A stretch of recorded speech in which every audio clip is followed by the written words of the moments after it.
A graça e a paz, querida família IBM. Que Deus continue abençoando a cada um de vocês.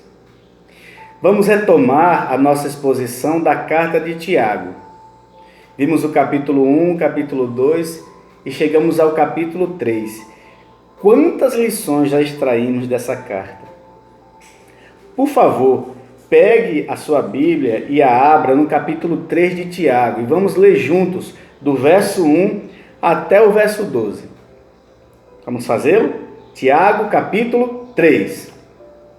Meus irmãos, não sejam muito de vocês mestres, pois vocês sabem que nós, os que ensinamos, seremos julgados com maior rigor. Todos tropeçamos de muitas maneiras. Se alguém não tropeça no falar, tal homem é perfeito, sendo também capaz de dominar todo o seu corpo. Quando colocamos freios na boca dos cavalos para que eles nos obedeçam, podemos controlar todo o animal. Tomem também como exemplo os navios. Embora sejam tão grandes e impelidos por fortes ventos, são dirigidos por um leme muito pequeno, conforme a vontade do comandante. Semelhantemente, a língua é um pequeno órgão do corpo e se vangloria de grandes coisas. Vejam como um grande bosque é incendiado por uma simples fagulha. Já vi isso. Assim também a língua é um fogo, é um mundo de iniquidade. Colocado entre os membros do nosso corpo, contamina a pessoa por inteiro, incendeia todo o curso de sua vida, sendo ela mesma incendiada pelo inferno. Meu Deus. Toda espécie de animais, aves, répteis, criaturas do mar, domina-se e tem sido dominado pela espécie humana. A língua, porém, ninguém consegue dominar. É um mal incontrolável, cheio de veneno mortífero. Com a língua, bendizemos ao Senhor e Pai, e com ela amaldiçoamos os homens feitos à semelhança de Deus. Da mesma boca procedem bênção e maldição.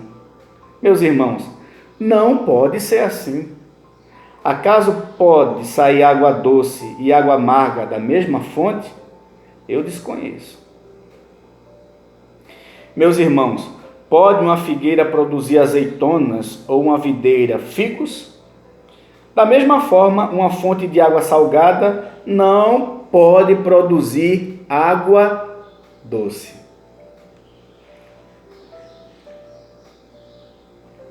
Confesse, meu irmão, a leitura desses versos trouxe alguma experiência vivida por você? Você lembrou de alguma experiência vivida por você? Veio à memória de alguém?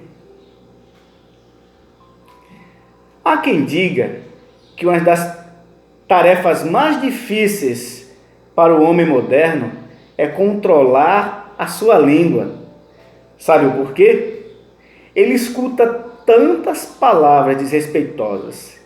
Ele é provocado constantemente que dá vontade de responder à altura. Pessoas que falam sem pensar, que acham que têm o direito de dizer o que bem entender.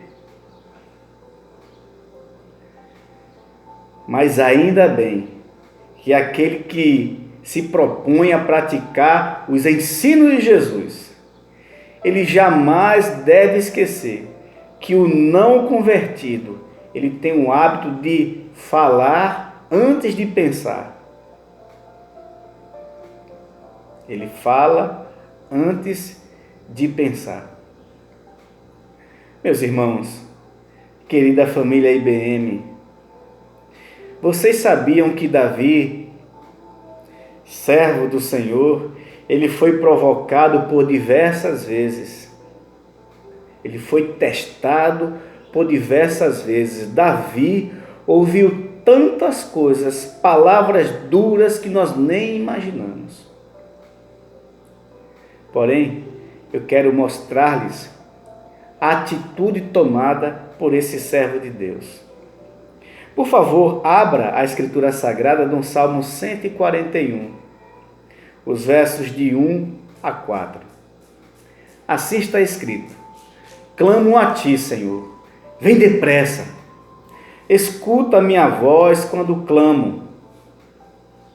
Seja a minha oração como um incenso diante de ti, e ao levantar das minhas mãos, como a oferta da tarde. Coloca, Senhor, um guarda na minha boca, vigia a porta dos meus lábios. Não permitas que o meu coração se volte para o mal, nem que eu me envolva em práticas perversas com os malfeitores. Que eu nunca participe dos seus banquetes. Deixa eu tentar explicar para meus irmãos e minhas irmãs. Diante das provocações, quando Davi escutava alguma palavra dura, incoerente, com o objetivo de machucá-lo, ele orava a Deus. E as suas palavras, traduzindo para nós hoje, para português, é como se ele dissesse: Senhor, me controle. Não permita, Senhor, que eu ceda à provocação, ou que eu me comporte como o provocador espera, ou que aquele que está me provocando veja-me agindo como ele deseja. Então, meus irmãos, sigamos esse exemplo de Davi, que diante das provocações, que diante das palavras que talvez nos humilhe, macule a nossa vida, a nossa moral, que a nossa oração a Deus seja: Senhor, me controle. Não permita que eu ceda a essa provocação. E meus irmãos, a minha oração constante é para que Deus de fato governe a nossa vida. Um grande abraço e que essa noite seja uma noite na presença do Senhor. Que Deus abençoe a todos, querida família IBM.